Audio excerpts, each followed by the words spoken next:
یا ایھا الذین آمنوا توبوا الی اللہ توبۃ نصوحا، اے ایمان والو اللہ کی طرف رجوع کرو، توبہ کرو اور پکی سچی توبہ کرو۔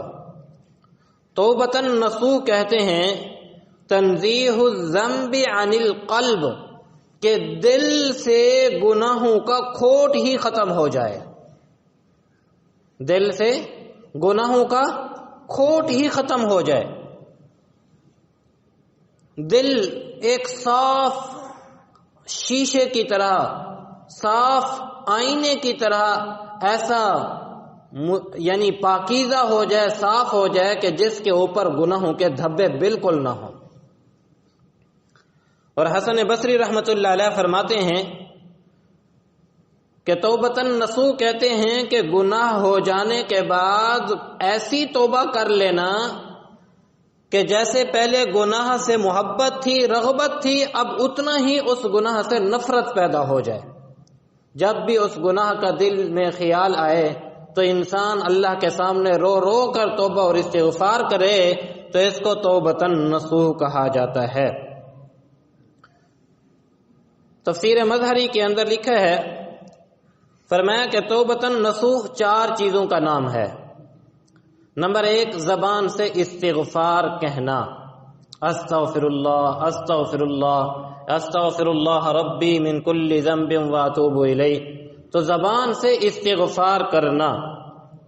نمبر 2، اعضائے بدن کو، یعنی ہاتھوں کے ذریعے سے کوئی گناہ ہوتا تھا، یا قدموں کے ذریعے سے ہم چل کر کہیں گناہ کی طرف جاتے تھے، یا زبان کے ذریعے سے ہم کوئی گناہ کرتے تھے، یا آنکھوں کے ذریعے سے کوئی گناہ کرتے تھے، یا اور کسی عضو کے ذریعے سے ہم گناہ کرتے تھے، تو اپنے اعضائے بدن کو اس گناہ سے روک لینا۔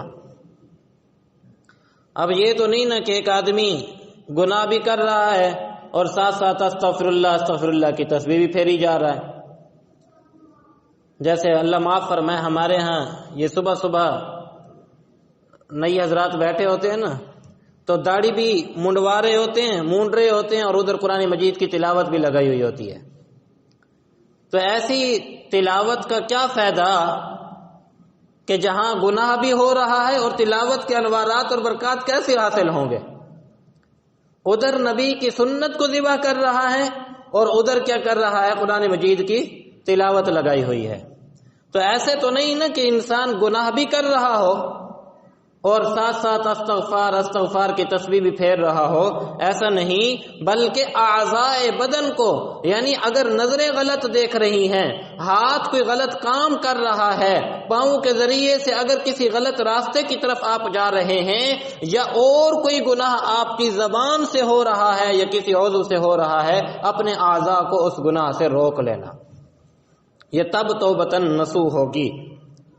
اور تیسری چیز ہے کہ دوبارہ اس گناہ نہ کرنے کا دل میں عہد اور ارادہ کرنا کہ اللہ آج سے میری پکی سچی توبہ ہے، آج کے بعد میں انشاءاللہ اللہ مجھے توفیق عطا فرمائیے، آئندہ میں یہ گناہ نہیں کروں گا۔ اور چوتھی چیز ہے برے دوستوں کو چھوڑ دینا، جن کے ساتھ مل کر یا جن چیزوں کو اپنا کر انسان برائی کی طرف چلتا ہے، تو انسان ان چیزوں کو، ان جگہوں کو، ان دوستوں کو چھوڑ دے۔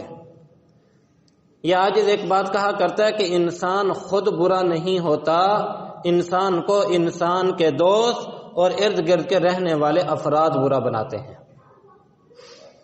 انسان خود برا نہیں ہوتا، برا انسان کو کون بناتے ہیں؟ انسان کے دوست، انسان کے ارد گرد رہنے والے وہ احباب جن کے ساتھ اس کا تعلق ہوتا ہے، وہی اس کو برا بناتے ہیں۔ اب مثال کے طور پر دیکھیے، ایک بچہ پیدا ہوتا ہے، اسے گالی تو کون سکھاتا ہے؟ بچے کو تو پتہ ہی نہیں نا وہ گالی کیا چیز ہے، لیکن جیسے دوسروں سے سنا اس نے گالی دینا، تو اس نے بھی گالی دینا سیکھ لی۔ یہ عاجز ایسے بہت سارے دوستوں کو جانتا ہے کہ کبھی انہوں نے ٹی وی کا نام نہیں سنا تھا، کبھی سینما ہال نہیں گئے تھے، لیکن ایسے دوستوں میں اٹھنا بیٹھنا ہوا جو اس بیماری کے اندر ملوث تھے اور وہ بھی اس بیماری کا شکار ہو گئے۔ اسی وجہ سے برے دوستوں کو چھوڑ دینا۔ اگر ہم توبہ پکی کرنا چاہتے ہیں تو اس کے لیے ہمیں برے دوستوں کو چھوڑنا ہوگا اور اچھے دوستوں کو اپنانا ہوگا۔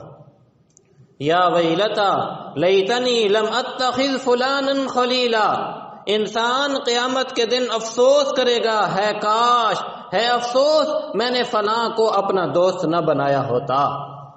کیوں؟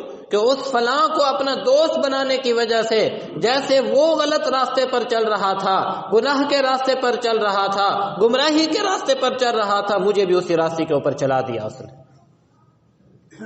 تو توبۃ نصوح کے لیے 4 چیزوں کی ضرورت۔ پہلی چیز زبان سے استغفار، اور دوسری چیز اعضائے بدن کو اس چیز سے روک لینا، اور تیسرا آئندہ اس گناہ نہ کرنے کا عہد اور ارادہ کرنا، اور چوتھی چیز برے دوستوں کو چھوڑ دینا۔